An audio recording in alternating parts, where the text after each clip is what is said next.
የቁብ ጉድ ስንል ደግሞ ይሄ ከየትኛው አማኑኤል አምልጦ ነው? ቁብ እንዴት ይቃወማል? ምን ማለት ነው ብድር የሚቃወም? ይሄ ሁሉ ባለሀብት በባንክ አይደል እንዲህ የሚሰራ? ይሄ ሁሉ መኪና በቁብ አይደል እንዲህ የተገዛ? አሁንም ደግሜ ጉዳያችሁን እነግራችኋለሁ።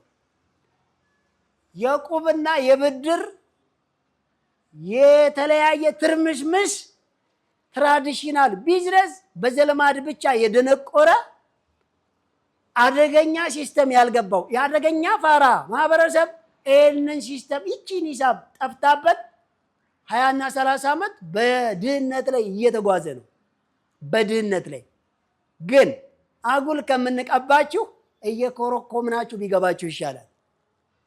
አጉል አፈቅቤ ወደ ጩቤ ነው የሚባለው። ሾያ ምን ይሰራል? ስንት ዓመት እንደለል ጎበዝ። ኧረ ብዙ ጊዜ ተደለልን፣ ብዙ ጊዜ ተታለን። በቃ አትታለል ከዚህ በኋላ እውነቱን የሚነግርህን ሰው ብቻ አዳምጥ።